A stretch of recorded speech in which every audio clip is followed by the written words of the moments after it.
Les femmes mentent, alors démerdez-vous. Ah ouais, carrément, démerdez-vous.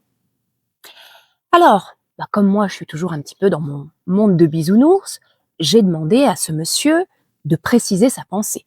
Parce que je me dis que peut-être j'ai mal interprété. Alors il l'a fait. Et pour lui, c'est systématique, les femmes mentent. Alors, systématique, c'est quand même un mot fort, hein. Et c'est justement celui-là qu'on va regarder de près aujourd'hui.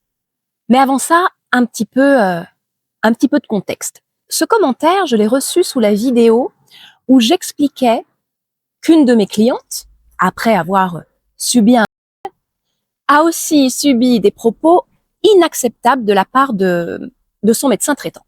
Et je précise, comme toujours, que je ne suis pas là pour ridiculiser ou humilier la personne qui a écrit ce commentaire. Moi, je suis là pour aller décortiquer. Parce que cette phrase, elle sort pas de nulle part. Elle vient d'une croyance. Alors, l'idée derrière, ce serait que les fausses accusations seraient si nombreuses, si systématiques, qu'elles justifient de douter par principe. Alors, je le dis clairement, une fois pour toutes, oui, des personnes sont accusées à tort, je le sais, j'en connais. Ça a détruit des vies, des familles. De ce côté-là aussi, il y a eu des tragédies, je ne le nie pas, mais pas une seconde. Mais maintenant, on va regarder les chiffres, juste les chiffres. Les fausses accusations représentent environ 5% des plaintes. Les plaintes pour viol qui n'aboutissent à rien, donc classées sans suite, 70%.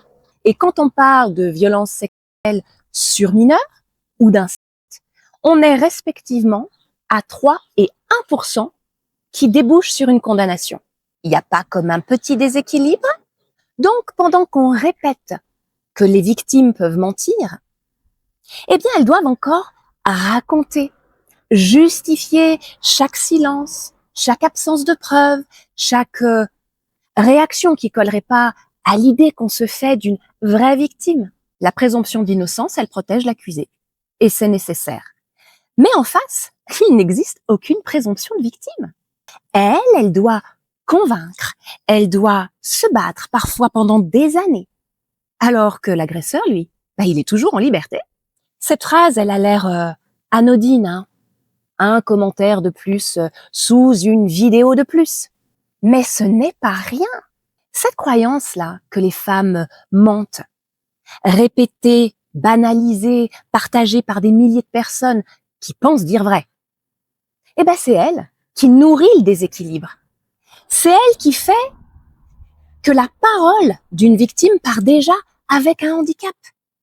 C'est elle qui explique, en partie bien sûr, ces 70% de dossiers qui n'aboutissent à rien. Ce n'est pas une opinion parmi tant d'autres, c'est une brique dans un système qui protège déjà trop peu les victimes.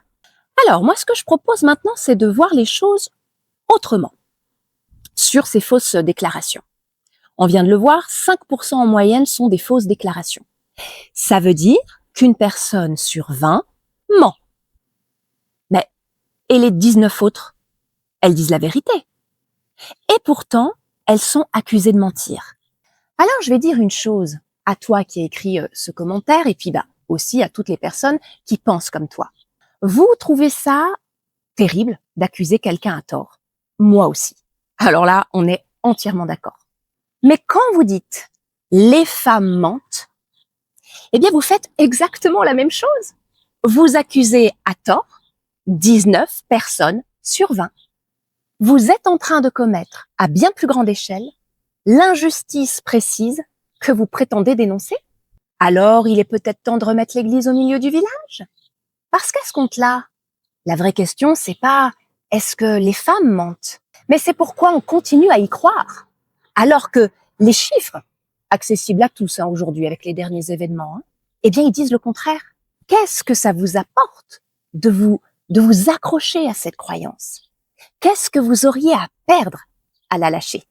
Ouais, parce que si demain, il y a une horreur comme ça qui vous arrive, à vous ou à quelqu'un que vous aimez, et que vous devez vous justifier encore et encore pendant des années, parce qu'on ne vous croit pas, et qu'en plus on vous dise, bon bah, du coup démerdez-vous, eh bien je crois que vous serez bien obligé de la déconstruire, cette croyance.